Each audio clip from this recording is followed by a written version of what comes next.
Bonjour, où s'est passée l'ascension et à quel endroit? Saint Matthieu semble suggérer que l'adieu de Jésus à ses disciples a eu lieu en Galilée sur une montagne. Mais Luc raconte dans les Actes que l'ascension est arrivée sur le mont des Oliviers à Jérusalem. C'est toujours Luc qui, dans son évangile, place l'événement de l'ascension le jour même de la résurrection ou le lendemain. D'ailleurs, la résurrection, l'ascension et la Pentecôte forment un même mystère. Mais pour des raisons pédagogiques, sans doute, Saint Luc raconte dans les Actes que l'ascension a eu lieu 40 jours après Pâques. 40 jours, nous le savons bien, c'est un chiffre symbolique.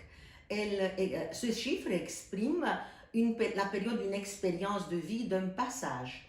Il a fallu 40 jours aux disciples de réaliser le passage de la foi en Jésus, la foi extérieure en un Jésus physique, à la foi intérieure, de réaliser que Jésus est passé dans leur cœur. Quels sont les termes employés par les évangélistes? Saint Marc nous dit que Jésus a été enlevé au ciel. Saint Luc, dans son évangile, dit qu'il a été emporté au ciel.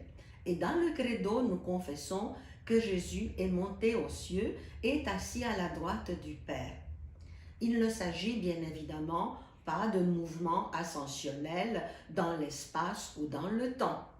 Il s'agit du fait que Jésus a rejoint le Père pour partager son intimité et sa plénitude. Comment expliquer ce grand mystère de foi aux enfants? Comme très souvent, je fais appel à des œuvres d'art ou aux icônes.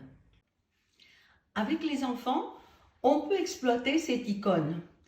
Remarquons l'espace symbolique de la montagne et la présence des disciples en bas, la Vierge Marie entourée de deux anges, les anges qui disent aux disciples, qui nous disent de ne pas rester les yeux rivés au ciel, mais de nous tourner vers la vie quotidienne, parce que c'est là-bas que nous rencontrerons le Christ dans la vie de tous les jours, sur le chemin de notre vie. Le Seigneur est déjà dans une lumière ronde, le cercle étant une forme parfaite. Il est assis en position de majesté royale sur un trône qui, dans certaines icônes, a la forme de l'arc-en-ciel. Deux anges le portent et dans certaines icônes, il a dans la main le livre avec alpha et oméga, le début et la fin de tout, comme sur le cierge pascal. Sur la montagne, on voit 4 arbres, ce sont 4 oliviers, bien sûr, comme les 4 points cardinaux, comme les 4 évangélistes. Une comparaison avec cette autre icône, celle de la transfiguration, peut s'avérer utile. Les enfants vont détailler les éléments communs, la montagne des deux côtés, espace symbolique, historiquement d'un côté le mont Tabor, de l'autre le mont des Oliviers, la présence de Jésus entouré de lumière, la couleur or des icônes, les deux personnages à droite et à gauche, personnages de l'au-delà, qui sont là pour mettre en évidence la majesté de Jésus, la lumière, les disciples qui sont en bas de la montagne.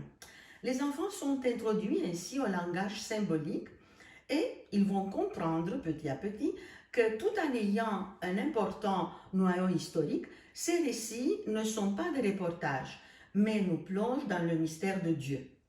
Si les enfants connaissent les prophètes Élie et Élisée, un parallèle peut être établi.